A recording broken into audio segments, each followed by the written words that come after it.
hermanos. Señor les bendiga, hermanos. Esta semana que pasó fue de gran victoria, sobre todo en nuestra juventud, porque el Señor, quiero dar gracias a Dios a los grupos de oración, porque de hace meses hemos estado orando por el campamento juvenil y hubo jóvenes bautizados en el Espíritu Santo y jóvenes que dan testimonio que el Señor ha hecho algo especial. Inclusive algunos se sienten confirmados en el ministerio y en el llamamiento que Dios les está haciendo. Así que animo a los hermanos a que no menguemos en nuestra decisión de honrar a Dios, de buscar su rostro e interceder por todos los que estamos en el camino del Señor. Nuestro próximo evento es el evento de la familia y nosotros queremos que usted no lo olvide, que el retiro de la familia será mayo 25, 26, 27. Ahí está, no lo olvide. Ya tenemos el orador, pero sobre todo no se olvide que no es un programa de la familia, no, del comité de la familia, es un programa de la Iglesia de Jesucristo. Gracias por su amén. Significa que todos nosotros debemos participar a través de la oración para que en ese retiro el Señor se glorifique y las familias sean bendecidas, pero muy bendecidas en gran manera por cada uno de ellos. Voy a invitar a que en esta hora nosotros cerremos nuestros ojos por un momento y oremos al Señor, porque la familia cobra un valor más importante de lo que a veces nosotros mismos esperamos. Pero los que debemos estar convencidos de eso somos nosotros, la Iglesia de Jesucristo. Y la familia se transforma básicamente para nosotros como iglesia en un refugio, pero la familia, en realidad, el hogar es una escuela. Pero también debemos recordar que la familia es la herramienta de Dios para el tiempo en que vivimos, para el cumplir sus planes. Y yo quiero hablarle a usted de esas tres cosas. Padre Celestial, en el nombre de Jesús nosotros oramos delante de ti como iglesia, Señor. Creo, Dios, en lo que tú has estado haciendo y lo que quieres hacer todavía sobre tu pueblo, Dios. Vivimos en la última época y para este tiempo, Señor, lo que más deseamos es entender tu voluntad para poderla vivir conforme a ella, conforme a tus planes y conforme al destino que tú has establecido para esta congregación. Dios, pedimos que tomes el control de la mente, los corazones, que todo aquello que se quiera levantar para oponerse, lo sacamos en el nombre de Jesús y pedimos la libertad en el espíritu, en nuestro ser interior, para entender tu palabra. Todo esto te lo pedimos en el nombre de Jesús. Amén. Amén. El mejor recurso de Dios para los tiempos en que vivimos, para el cumplir sus planes, es la familia. Por muchos años a nosotros se nos introdujo, porque creo que es un concepto que viene desde la época en que éramos católicos, donde todos los centrábamos en el templo. Y se hizo popular el pensar, bueno, en el templo está Dios. Y por eso nos transformamos, vivíamos una vida religiosa. Porque el borracho iba a la iglesia el domingo a la mañana, se confesaba y él se sentía en paz. Y volvía de nuevo a emborracharse en la semana. Igual lo hacía el fornicario, el adúltero, el ladrón. Siempre nos introdujeron en la mente que el templo, allí estaba Dios y allí se quedaba. Venimos a Cristo Jesús y ese concepto de repente está muy arraigado también en la iglesia del Señor, en la verdadera iglesia.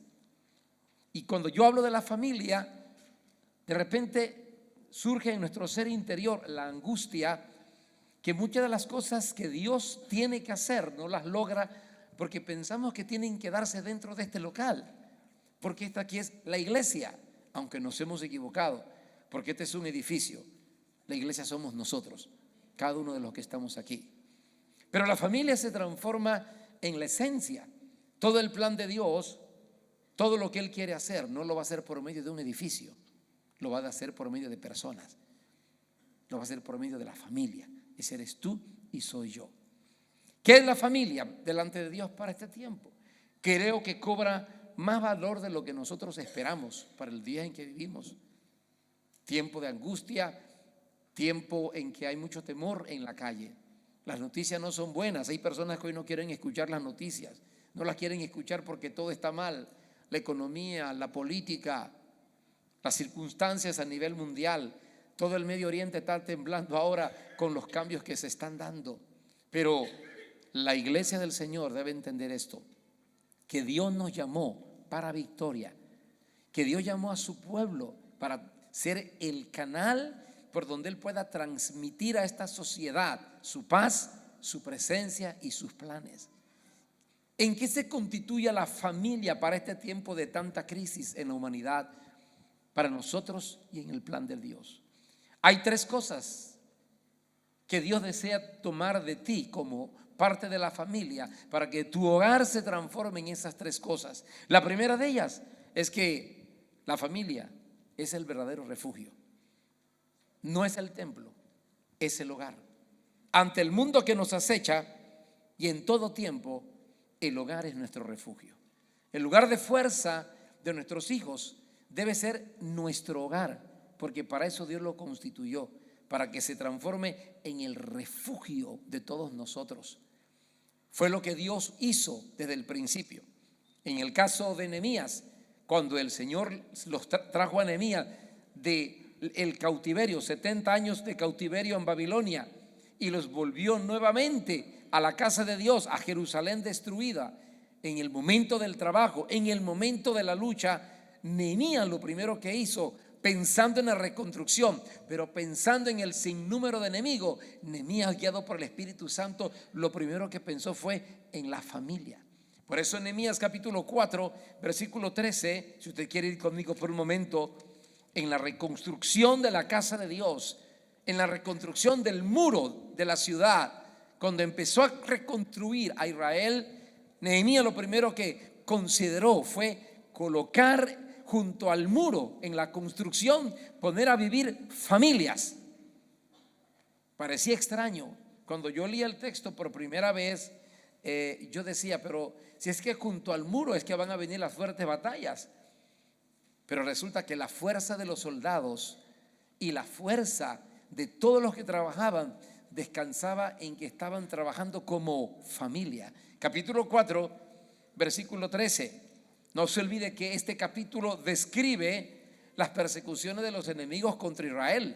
Y dice el versículo 13, entonces por las partes bajas del lugar, detrás del muro y en los sitios abiertos, puse al pueblo como por familias, con sus espadas, con sus lanzas y con sus arcos. Cualquier estratega militar hubiera dicho, en esos lugares yo hubiera puesto compañías de soldados, ¿sí? La compañía A, la compañía B, la compañía C, soldados en esos lugares peligrosos. Pero Nehemías no. Nehemías entendió por el Espíritu de Dios que la fuerza de todos sus soldados radicaba en la familia. Y oiga, yo quiero que usted ponga mucha atención a este texto. Si usted puede leerlo en su casa, todo el capítulo 4 le va a impresionar. Pero fue la estrategia de Dios a través de Nehemías para fortalecerlos. Puso en los sitios abiertos, puse al pueblo por familias. Quizás el escritor hubiera puesto bajo otra circunstancia, hubiera dicho, bueno, puse al pueblo, lo distribuí al pueblo en los diferentes lugares junto al muro. Pero el Espíritu de Dios quiso que el escritor Nehemías enfatizara esa verdad. Lo puse por familias. No se olvide que la revelación bíblica siempre nos inclina hacia lo que Él desea. Y en este caso, el Señor quería mostrarle a Nehemías que la fuerza de la familia es especial frente a la adversidad. La verdadera función hoy más que nunca de la familia descansa en que nos transformamos en un refugio. Tengo que preguntar, ¿el refugio más grande para tus hijos es tu hogar? ¿Es tu familia, es tu hogar, es tu casa, el lugar de descanso de tu cónyuge? Extraño. No siempre el hogar es un lugar de paz ni de alegría. Cuando mi padre vivía, yo era un niño en mi casa, el momento más lindo era cuando papá no estaba. Sí, porque mi padre era tan violento y tan grosero en su forma de tratarnos, que yo me acuerdo que cada vez que me levantaba en la mañanita, sobre todo en las vacaciones, porque cuando íbamos para la escuela no había problema, desayunar y para la clase, pero cuando eran las vacaciones, yo me levantaba y le preguntaba a mi mamá, así en silencio, mamá, mamá, y le decía, papá. Si mi madre decía, está ya en la sala, me volví a mi cuarto. Pero si mi madre me decía, ya está en el trabajo, está bien, mamá, ahorita me sirve, y empezaba el ruido en mi casa. Era una alegría si mi padre no venía. Oiga,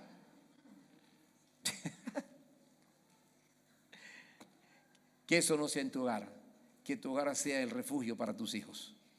Que cuando tus hijos tengan problemas y tengan luchas, lo primero que piensen es, tengo que llegar a mi casa, tengo que volver a mi hogar.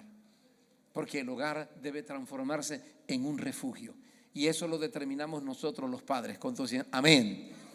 Somos nosotros los que determinamos si es o no es un refugio nuestro hogar para nuestra familia.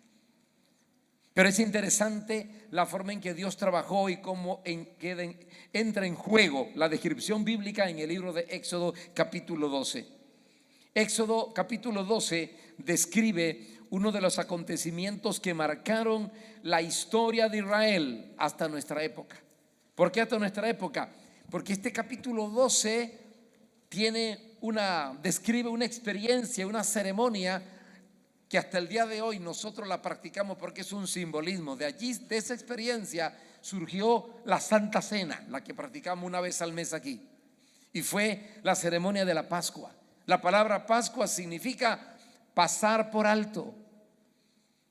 Cuando Egipto tenía oprimido a Israel y Dios levantó a Moisés para liberarlo, cuando el faraón no quiso dar libertad, vinieron una serie de juicios. La Biblia habla de 10 plagas, pero la última plaga, fue exactamente esta, la Pascua.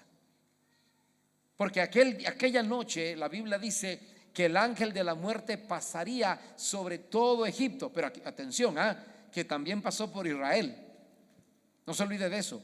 Si el ángel de la muerte no iba a pasar por Israel, no hubieran tenido que hacer la ceremonia. Pero la ceremonia iba a pasar también por Israel, el ángel de la muerte. Y donde no había sangre en las puertas, moría el primogénito. Fue el último juicio de Dios sobre Egipto. Pero yo quiero llamarte a la atención de la forma en que Dios estableció que Israel fuese librado del ángel de la muerte. No lo hizo en forma individual, lo hizo por familias. Capítulo 12, versículo del 1 al 3. Vaya conmigo un momento, ¿lo tiene? Habló Jehová a Moisés y a Aarón en la tierra de Egipto, diciendo: este mes será principio de los meses para vosotros, será el primero en los meses del año. Hablad a toda la congregación de Israel diciendo: en el 10 de este mes tómese cada uno un cordero, ¿según qué? Según las familias de los padres, un cordero por familia. Mas si la familia fuere tan pequeña que no baste para comer el cordero, entonces él y su vecino inmediato a su casa tomarán uno según las personas, según el número de las personas, conforme el comer de cada hombre, haréis la cuenta sobre el cordero. Cuando Dios decidió establecer el último juicio, que fue la muerte de los primogénitos, y quiso librar a Israel de este juicio, los reunió por familia.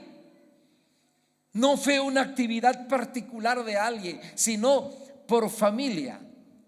No era irme con el vecino, ni con el mejor amigo, o con el club de varones, o con la reunión de damas. No, familias. Y juntos como familia tenían que comer aquel cordero. ¿Por qué la familia? Porque unidos se transformaban en el refugio. Era la protección de Israel. Juntos comieron el cordero y tomaron la sangre y la colocaron en los dinteles, en las puertas.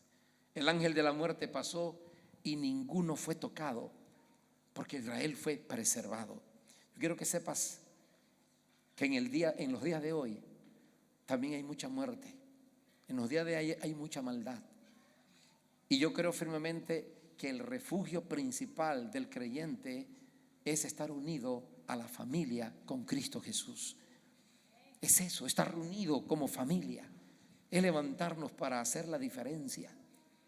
Nuestro hogar debe ser el mejor lugar para aprender a orar. Debe ser el mejor lugar para llorar por nuestros problemas, porque Dios nos ha constituido una familia. Usted puede buscar cualquier iglesia que tenga muchas personas, pero si no hay familias completas, es una iglesia débil, sin fuerza. Toda iglesia fuerte que yo conozco, no solamente en números, pero en ministerios, en misiones, todas son iglesias que tienen familias completas. Yo doy gracias a Dios que en esta iglesia hay familias completas: mamá, papá, hijo, suegra, suegro. Sí, porque hay suegros también. Y están los yernos, las nueras. Es la nuera, ¿verdad? Siempre se me enreda el negocio allí, pero bueno, ahí están. Familias completas. Solo falta traer el perrito, ¿verdad? Pero no podemos traerlos. Pero escuche, la familia hace que una iglesia sea fuerte y sea un refugio para todos. La primera función de la familia en el tiempo de hoy es que debe constituirse en un refugio. Pero padre de familia, nosotros definimos si nuestro hogar es un refugio o no. Nosotros. Pero la segunda imagen de la familia para los días en que vivimos es que la familia se constituye en la verdadera escuela de Dios para nosotros. Volvemos al mismo pensamiento. Nuestra iglesia ha dedicado mucho tiempo, nuestra congregación ha dedicado mucho tiempo a la parte educativa. Para nosotros es esencial la parte educativa de la casa de Dios, muy esencial. Porque Oseas dice que por falta de conocimiento el pueblo se perdió. Es más, la ignorancia de la palabra es la que ha preparado el terreno para que muchos falsos maestros y profetas lleguen a la casa de Dios y destruyan a la casa de Dios. ¿Por la falta de qué? De conocimiento. Por lo tanto, para nosotros es de gran importancia el conocimiento de la palabra. Porque la palabra dice, espada de dos filos, penetra hasta partir el alma y el espíritu.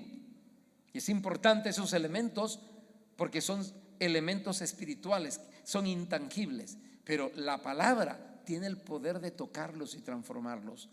Pero, ¿cuál es el problema? Que ha llegado un momento en que consideramos que es la iglesia la responsable de la educación de nuestros hijos. Es la iglesia. Pero no es así. La verdadera responsabilidad, la verdadera escuela de Dios para nuestros hijos debe ser nuestro hogar. Es nuestra casa. ¿Dónde aprendió a orar nuestro hijo? En la casa. ¿Sí?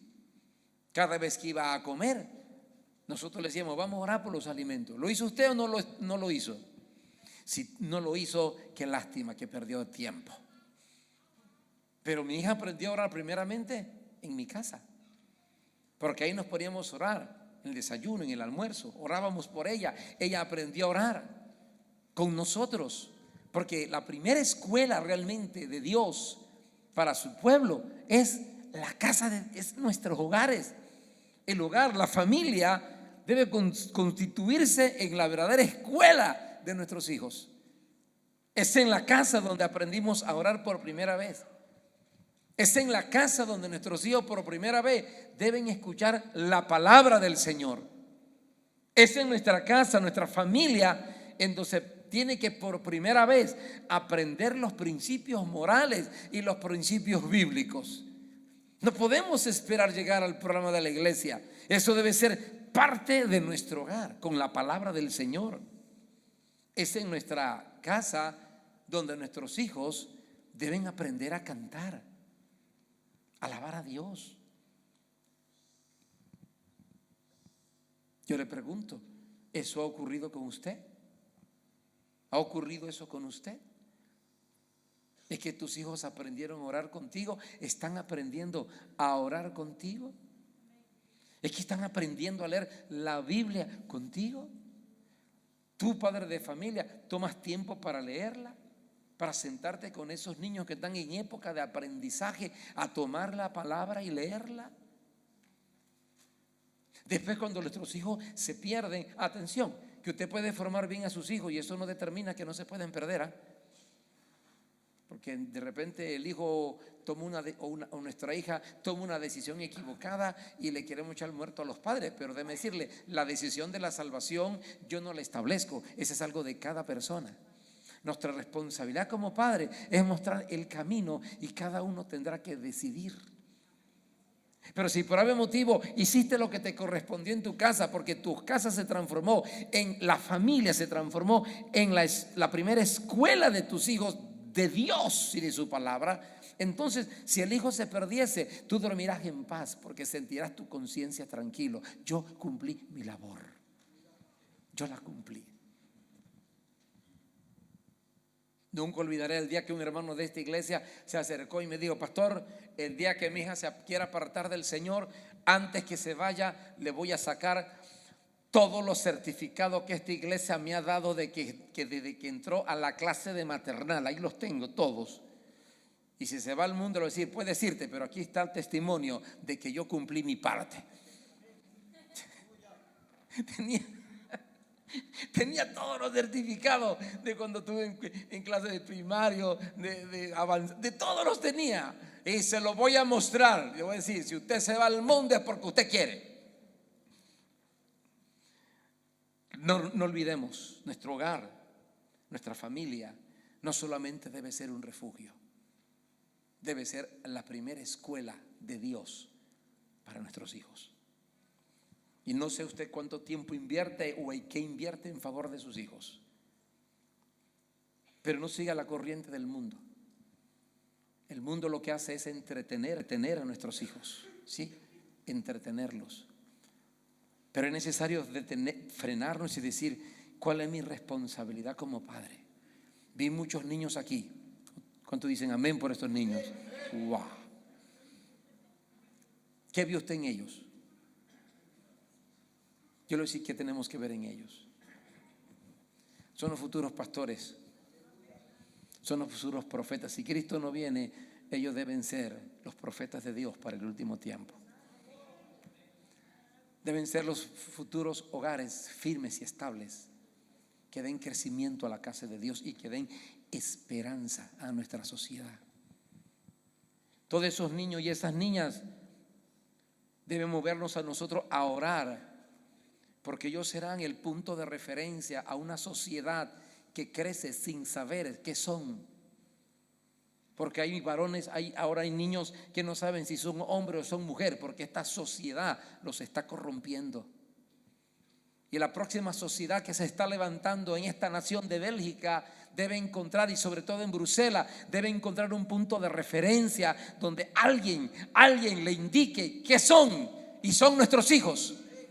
Pero para que eso ocurra, tú y yo como padre debemos hacer de nuestra casa, nuestro hogar, la primera escuela de discipulado para nuestros hijos. Somos nosotros.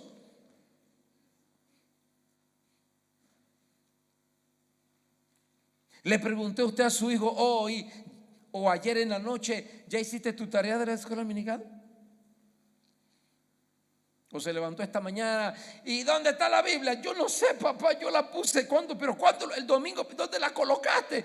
No sé, yo no me acuerdo dónde la coloqué.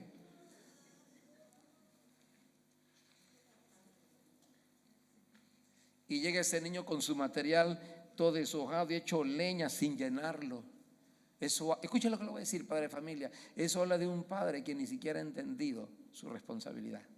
Pero estoy hablándole a la iglesia del Señor, a los que hemos conocido el Evangelio, a los que somos responsables de llevar a nuestros hijos hasta su presencia a través de la educación de Dios.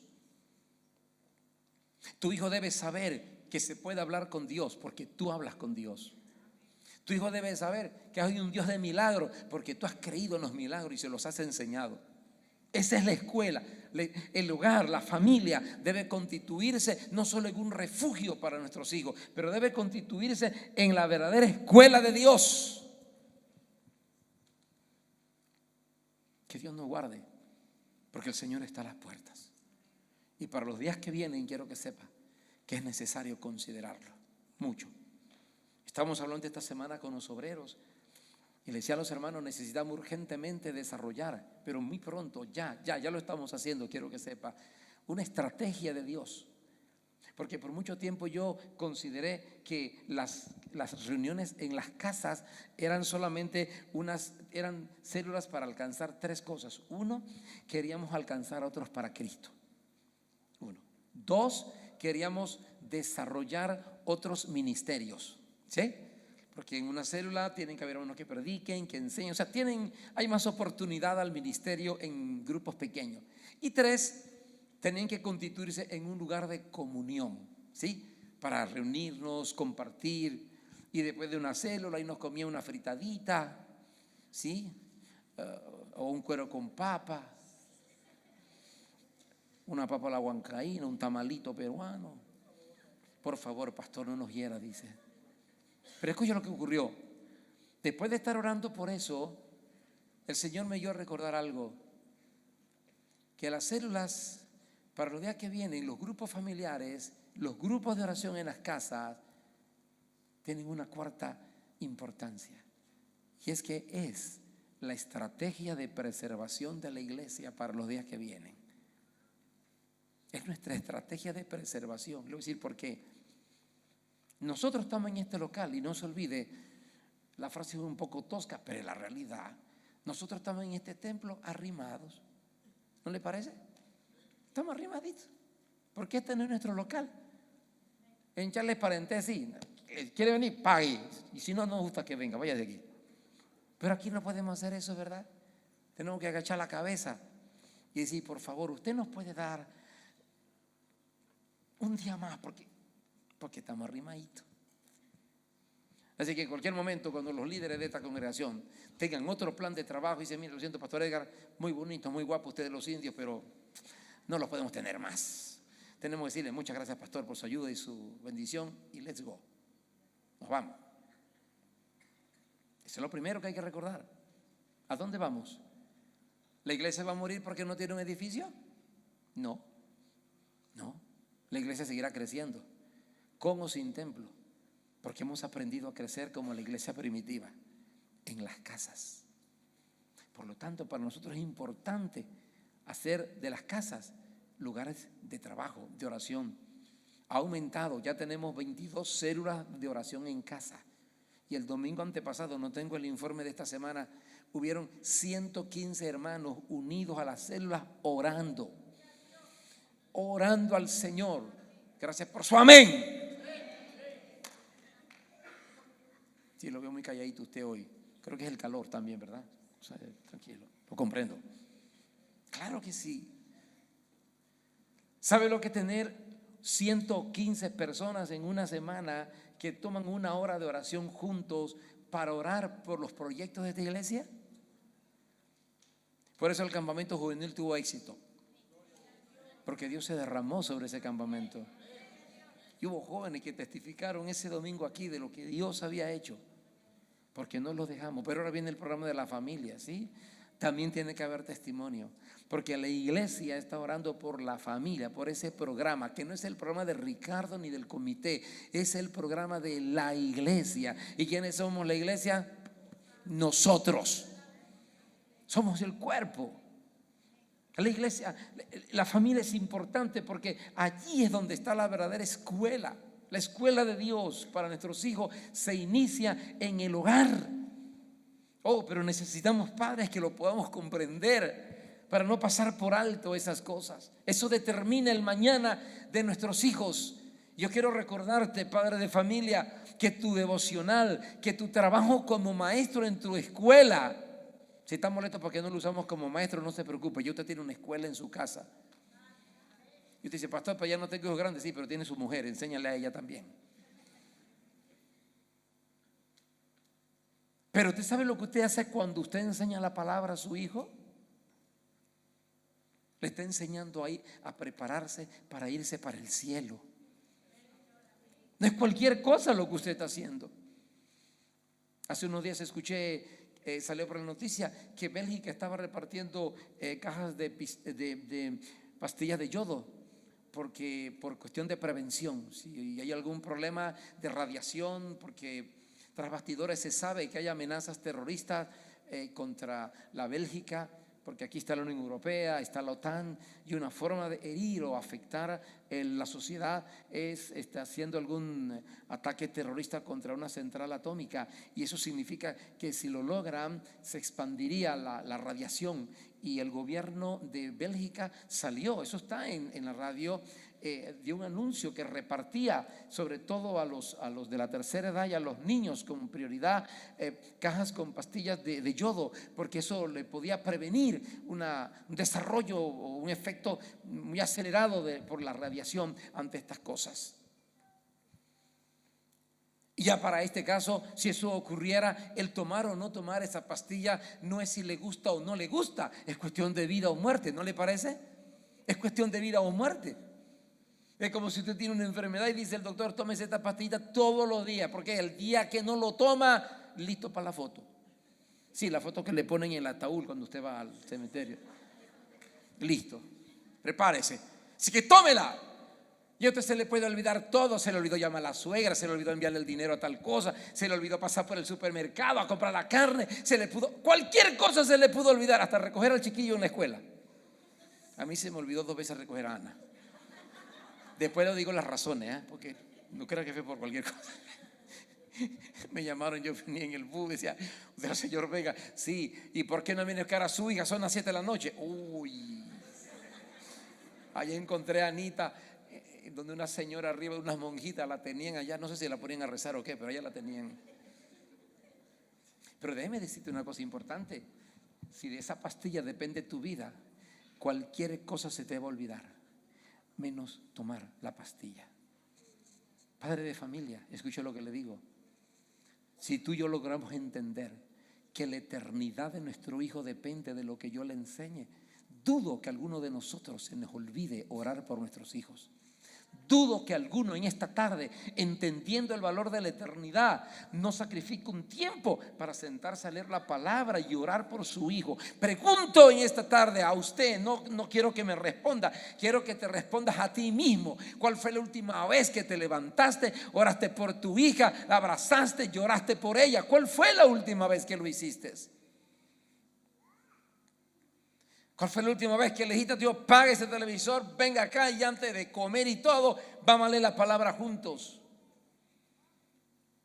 Parece religiosidad, pero déjame decirte, tu hogar, tu familia es la primera escuela de Dios. No es este templo, es la escuela de tu casa. Y si tú y yo no lo entendemos, nos perderemos. Porque si usted no lo hace, es porque usted tampoco ora, ni tampoco lee la palabra. Porque yo no puedo dar lo que yo no hago ni lo que yo soy. La escuela para aprender a orar, para amar la palabra, para aprender a cantarle al Señor, para servirle a Dios con pasión, no surge en este edificio, surge en tu casa, en la reunión con tus hijos. Allí surge.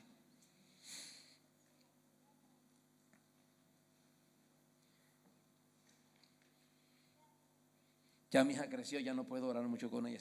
Sí lo hago. Pero si hay una cosa que mi esposa y yo hacemos todos los días, y es que oramos por ella. Ese es como no a lavar los dientes todas las mañanitas, ¿cierto? Esa es una responsabilidad nuestra. Y yo le pregunto a usted: ¿qué estás haciendo? El hogar no es cualquier cosa, la familia no es cualquier cosa. Fue instituida por Dios para estos días, sobre todo, para que sea el refugio de tus hijos y para que sea la escuela de Dios en su hogar. Pero por último, yo quiero que usted sepa que la familia es el instrumento, es la herramienta de Dios, la más poderosa para cumplir con los planes de Dios. Así de sencillo. Hay planes de Dios en estos días. Hay un plan perfecto. Hay un plan que se está cumpliendo. Ese plan se va a cumplir a través de la familia. Porque Dios siempre mostró que lo que Él iba a hacer con su iglesia y con Israel era a través de la familia. Quiero llevarle un momentito al libro de Números, capítulo capítulo 4, Números capítulo 4. Cuando hicimos el estudio inductivo en nuestra escuela dominical de este libro, eso fue algo que llamó mucho la atención. También cuando nosotros estudiamos el diaconado, usamos esta porción bíblica, porque esta porción bíblica es un punto de referencia para comprender el trabajo en la casa de Dios. Lo usamos con los diáconos porque llegó un momento dado en que la iglesia limitó el trabajo del ministerio al altar, ¿sí? Y pareciera que los que suben al altar están sirviendo a Dios, y más nadie sirve a Dios aquí, pero se equivocó. El ministerio es más que un altar. Y usamos esta porción bíblica para mostrarle a los diáconos que ya desde el Antiguo Testamento había un grupo de personas encargadas de los detalles del templo, de los detalles. Porque cuando Dios le dio a Israel los planos del templo portátil que era el tabernáculo, la figura principal en todo esto era el sacerdote principal, que se vestía con ropas de gala para ofrecer sacrificios a Dios. Pero resulta que su función no sería función sin una serie de personas que tenían que trabajar y que nadie las mencionaba mucho, excepto este capítulo. Porque cuando Aarón agarraba la navaja y sacrificaba el cordero, le cortaba la cabeza y derramaba la sangre y la presentaba ante Jehová de los ejércitos, a ese cordero había que sacarle la carne para ofrecerla. Pero al quitarle la cabeza, al eliminarla, se le tenía que sacar las tripas. La sangre se derramaba. Se quitaba el cuero de ese cordero. ¿Quién iba a hacer? Había todo un programa. Había gente preparada para agarrar las tripas, echarlas en una carretilla y enterrarla. Había otros que recogían la sangre y la botaban. Había gente que se preparaba, pasaba tiempo solamente preparando el incienso. Todo el templo estaba lleno de incienso. Siempre incienso, incienso. ¿Por qué incienso? Porque había olor de sangre, de cordero derramado. Y habían otros que tenían que tomar ese cuero y lo arreglar, porque de eso dependía también la vestidura de los demás. Y cuando Dios empezó a trabajar sobre Israel y los organizó, por eso yo siempre he creído que ningún ministerio es fuerte porque hay una persona fuerte. No, es fuerte porque hay una iglesia fuerte. No somos estrellas, trabajamos como equipo, no como estrellas. Y no se olvide que las estrellas científicamente se explotan. Y por eso es que hay algunos que se han explotado, porque pensaban que ellos eran la razón de todo. Se les olvidó que somos un equipo. La iglesia es el cuerpo de Cristo, y sin ellos no podemos funcionar. Usted puede cantar muy bonito, muy lindo puede cantar usted, se lo aseguro. Pero si sus pulmones no funcionan bien, créeme lo que le digo, no puede cantar mucho. Depende de sus pulmones.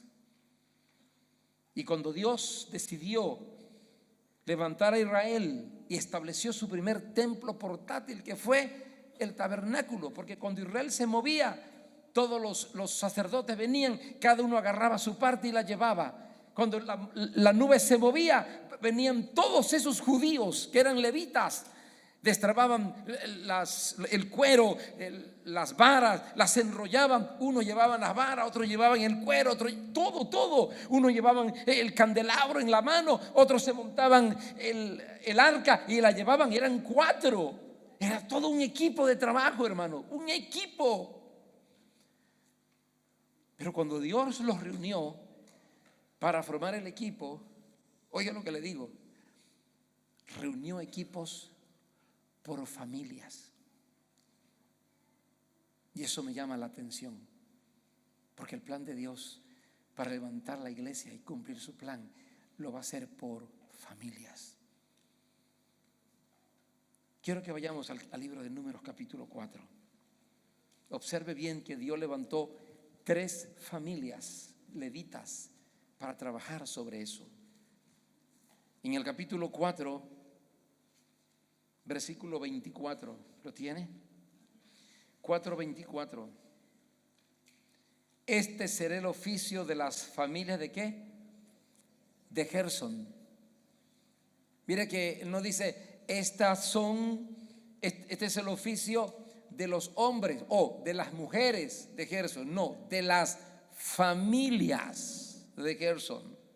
Para ministrar y para llevarán las cortinas del tabernáculo, el tabernáculo de reunión, su cubierta, la cubierta de pieles, de tejones que está encima de él, la cortina de la puerta del tabernáculo de reunión, las cortinas del atrio, las cortinas de la puerta del atrio que está cerca del tabernáculo y cerca del altar alrededor, sus cuerdas y todos los instrumentos de su servicio y todo lo que será hecho para ellos. Así servirán. ¿Quién hacía esto? Familias, la familia de Gersón. Nadie podía entrar que no fuera parte de esa familia. Pero observe lo que dice el versículo 29. ¿Lo tiene? Números 4:29. Contarás a los hijos de quién? Merarí, por sus familias. Dígalo, familias. Según las casas de sus padres, desde el de edad de 30 años arriba hasta el de 50 años los contará, todos los que entran en compañía para servir en el tabernáculo de reunión. Esta será el deber de su cargo para todo su servicio en el tabernáculo de reunión. Las tablas del tabernáculo de reunión, las tablas del tabernáculo, sus barras, sus columnas, sus basas, las columnas del atrio alrededor y sus basas, sus estacas, sus cuerdas, con todos sus instrumentos y todo su servicio, y consignarás por sus nombres todos los utensilios que ellos tienen que transportar. Este será el servicio de la familia de los hijos de Merarí. Está la familia de Gersón, está la familia de Merarí. Y por último, en el versículo 34 solo leemos el nombre de esta familia. Versículo 34: Moisés pues y Aarón y los jefes de la congregación contaron a los hijos ¿de quién? De Coat por sus familias. Observe que habían 3 familias que eran los responsables de todo el movimiento del tabernáculo. La familia de Gersón, las familias de Merarí y las familias de Coat. Y a mí me llama mucho la atención que Dios en su texto hace referencia a familias, porque en la mente de Dios siempre ha estado en mente la familia del Señor. Y yo quiero que sepa que Dios está interesado en esta tarde en su hogar y en su familia, porque el hogar se constituye en el lugar más precioso para Dios. De hecho, toda la humanidad empezó con la familia. Mientras Adán estuvo solo, el Señor dijo: no es bueno que esté solo, porque el Señor quería que Adán tuviese una familia, y por eso le dio su compañera Eva, y tuvieron hijos. Por último, yo quiero que usted recuerde que cuando Pablo describe el valor de la familia, hay 2 textos bíblicos que yo quiero hacer referencia. El primero de ellos es la forma en que Dios describe la vida de su hijo Timoteo. Sabe que para Pablo, Timoteo, él lo trata como su hijo lo trata. Y cuando el apóstol Pablo habla de Timoteo, en un momento en que está separado de él, en la segunda epístola, en el capítulo 1, el apóstol Pablo escribe esta última carta desde la cárcel. Está en Roma. A esta carta se le llama, muchos le llaman a esta carta de Pablo, que fue su última carta, la carta del moribundo. Los teólogos le han llamado, algunos escritores le han dado este título a esta carta porque Pablo escribió a Timoteo desde la cárcel, estaba en Roma.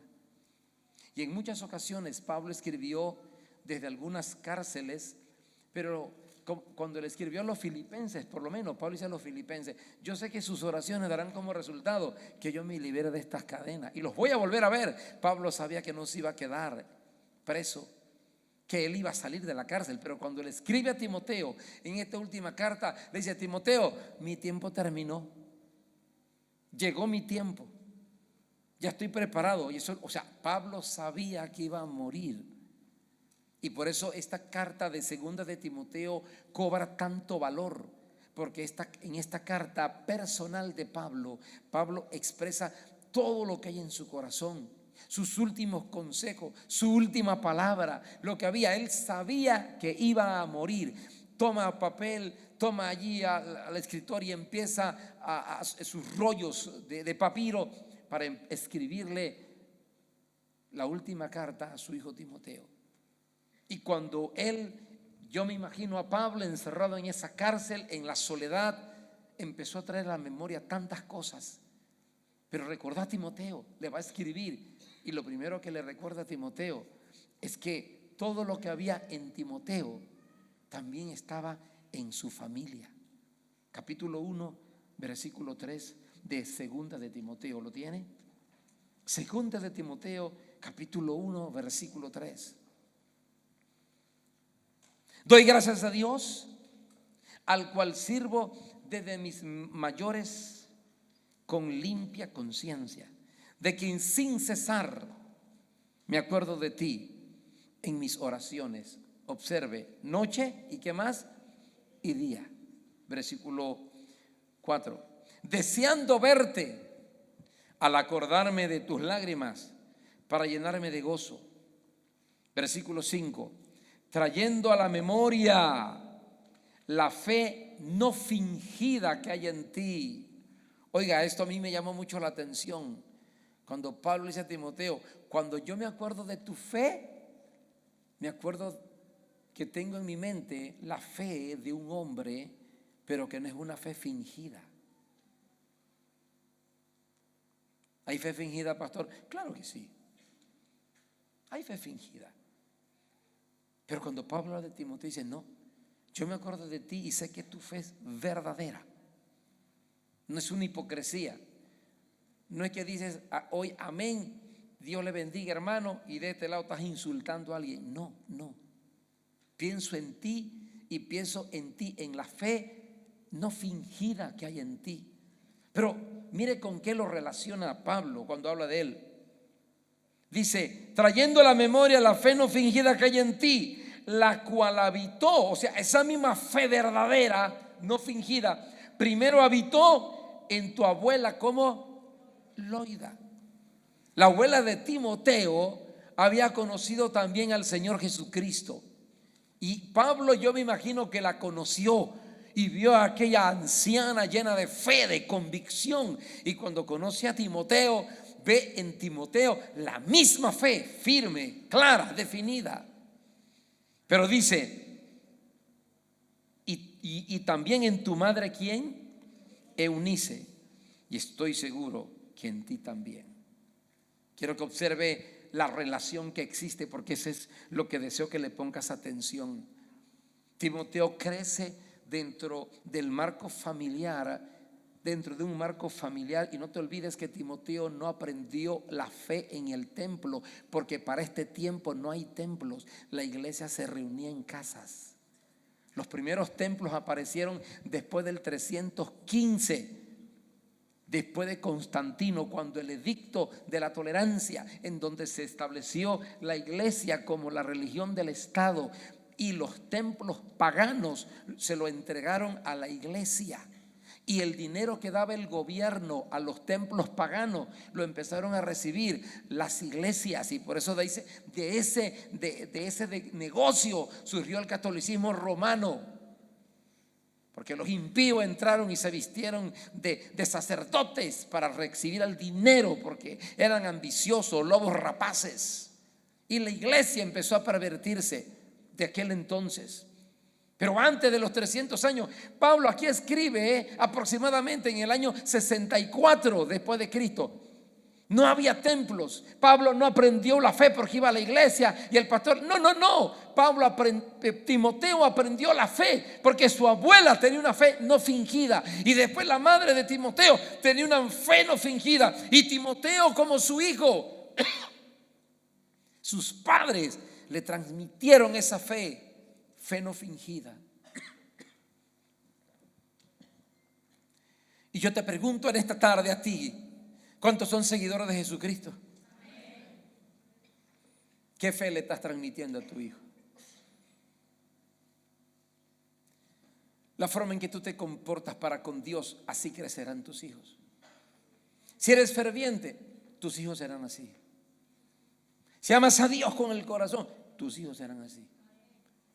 Pero si eres flojo, si te da igual la iglesia del Señor, la fe, buscar a Dios, leer la Biblia o buscar al Señor, así serán tus hijos. Porque están aprendiendo una religión y no la aprendieron aquí adentro. Atención.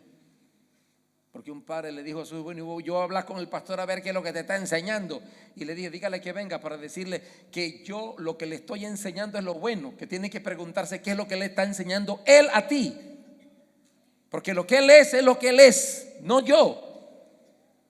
Yo lo tengo 1 hora en el culto, él lo tiene 24 horas sobre 24 horas. ¿Qué le está enseñando? Las convicciones, los principios, la moral se enseña en casa. Y déjame decirte algo muy importante: hasta los paganos son mejores que nosotros muchas veces. Yo me acuerdo que salió el video sobre el crecimiento de los musulmanes, y ahí sacaron el video de una mujer, oye, una mujer en Afganistán que con niños todavía que la amamantaba, y tenía a esa niña, y mientras iba durmiendo de una esquina a otra, ella le repetía al oído, le repetía todo el Corán. Mientras caminaba con ella, le repetía el Corán. Y le preguntaron: ¿pero por qué? Porque así va aprendiendo. Las religiones paganas, los paganos enseñan la religión falsa en sus casas. ¿Y nosotros qué le enseñamos? Vaya a la iglesia para que la maestra le enseñe. Y hay que salga llorando: nunca más lo traigo a esa iglesia, me lo trata mal. No, el que lo trata mal es usted, porque usted le está robando el derecho a ser del cielo. Permítame decirle eso. Si usted no le enseña la palabra, padre de familia, si tu hogar no se constituye en la escuela de Dios para tu familia, tú estás abriendo la puerta del infierno a tu familia. Ciérrela, porque en ti está la autoridad de Dios para cerrar esa puerta. Ciérrela. Con razón el Señor le dijo en Deuteronomio capítulo 6 en adelante a todo Israel: esta palabra le enseñarás a tus hijos cuando amanezcan, al mediodía, en la tarde, en la noche. Escribirás esa palabra en las paredes, en los dinteles, en todas partes escribirás la ley de Jehová. Y la repetirás a tus hijos, dice, la repetirás a tus hijos en la mañana, al mediodía, en la tarde, en la noche. Tienes que repetirla.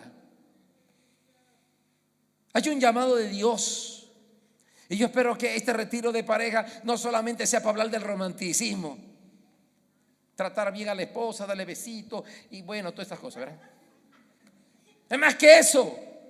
Es un cielo, hermano mío, lo que podemos perder. Es la eternidad lo que está en juego, iglesia del Señor. Y Cristo está a las puertas. Yo no sé si tendremos la oportunidad todavía de hacer algo más, pero sé que es día, posiblemente son días los que nos quede aquí. Porque todo está preparado, todo, iglesia, todo se ha preparado. El terreno para una guerra de Armagedón frente a Israel ya está preparado. Siria, que es la nación que está a la frontera de Israel, allí ya hay puertas abiertas. Rusia está adentro, la China está unida a Rusia y están adentro. Esas dos naciones poderosas pueden arrasar en una batalla fuerte a Israel, porque el tiempo terminó. Dios lo está permitiendo. Si tú y yo no despertamos, no sé quién más tendrá que despertarse aquí. Si los padres de familia no entendemos el valor de poder enseñar a nuestros hijos, cada padre hoy debe decir: hago de mi casa una escuela también. Y no es que tienes que estar todo el día ahí con la palabra, venga, paga palabra. No. Estoy hablando de un hombre y una mujer que saben orar cada mañana y cada noche. Estoy hablando de una pareja que en su hogar le enseña a sus hijos lo que es la fe, las convicciones, lo que es el tratar a su esposa con amor, porque el Espíritu Santo está allí. Porque el mensaje del evangelio no son palabras, son hechos. Son hechos. Por eso cuando yo hablo de misiones, Le digo a la gente, no me diga que usted ama a Huguito y usted no da nada para Huguito, porque es mentiroso. Yo amo a Hugo, yo hago al misionero que está allá en El Salvador. Nosotros lo enviamos. Pero porque le amo, doy para misiones. Porque es fácil decir, te amo. Besito, Señor. ¿Y qué hace Dios con tus besitos?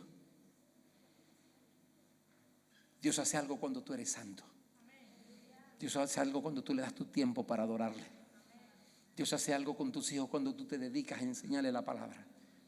Dios hace algo cuando tú te colocas como instrumento de Dios diciendo, mi casa, casa de Dios tiene que ser llamada. Mi casa. Y transformamos nuestro hogar en un refugio, en una escuela y en una herramienta de Dios para el tiempo en que vivimos. Así tiene que ser, así. Que los compañeros de tus hijos vayan a tu casa y después le digan a tu hijo, me gusta tu familia, ojalá que papá fuese como tu papá. ¿Cierto? Que las amigas de tu hija puedan decir cuando le digan, después le digan a tu mamá, ay, qué bonita tu mamá, ojalá mi mamá fuera así.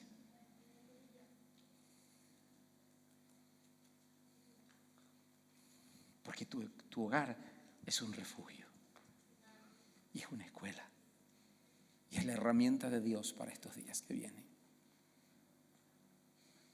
¿Dónde se va a refugiar tu hijo de 8 años cuando en la escuela le quieren decir que tiene que ir a un baño donde pueden ir hombres y mujeres? ¿Dónde puede tu hijo que le están diciendo que tiene que vestirse como mujer? Porque en vez de decirle que tomen decisiones, le están casi obligando a que sea mujer, porque eso es lo que están haciendo. Y tu hijo llega desubicado. ¿Dónde está? ¿Quién vas a hacer? El refugio eres tú como padre. Ven acá, hijo, siéntate, voy a orar por ti, porque usted es un hombre de Dios. Dios lo hizo un hombre y Dios lo va a levantar. Usted no sabe la fuerza de voluntad que ese niño recibe cuando ve que papá y mamá están con él. Y cuando ese niño siente que usted como padre lo toma de la mano y vaya a hablar por él ante la maestra. Y dirá, ese es mi papá. Ese es mi mamá, me defiende. Pero ya desde la casa lo está experimentando. Termino con el pensamiento del libro de Efesios. Pablo habla a los Efesios y cuando describe la redención de los hombres, me encanta cuando leo la manera en que Pablo describe la redención. Capítulo 2 del libro de Efesios. Porque cuando Pablo habla de la forma en que Dios nos ha redimido, y termino con este pensamientito desde el niño, ¿verdad? Recoge el fin de todo increíble en la familia. Obsérvelo bien, versículo 14, 2:14, ¿lo tienen? Efesios 2:14. ¿Ya está en sus manos? Bien, en su Biblia o en su iPhone o en su donde sea, pero que la tenga. Dice, porque Él, ¿a quién se refiere? A Cristo.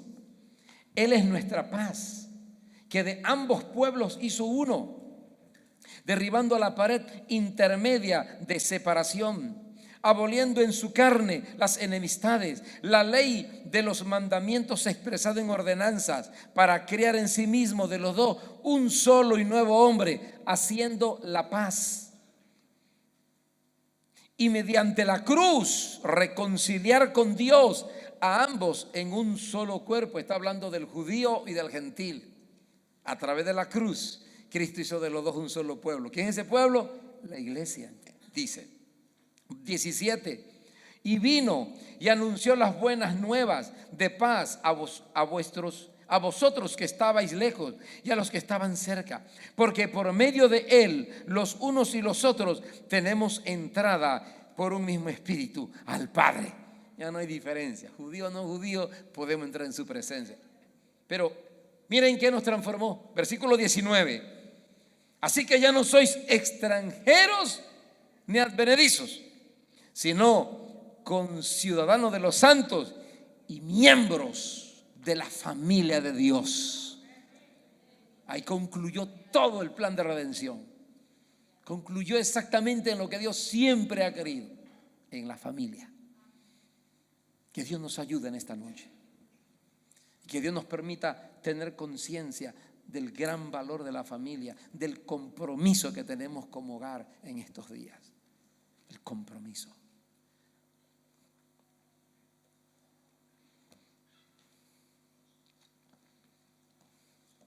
Vienen días muy apreciados por todos nosotros. El verano.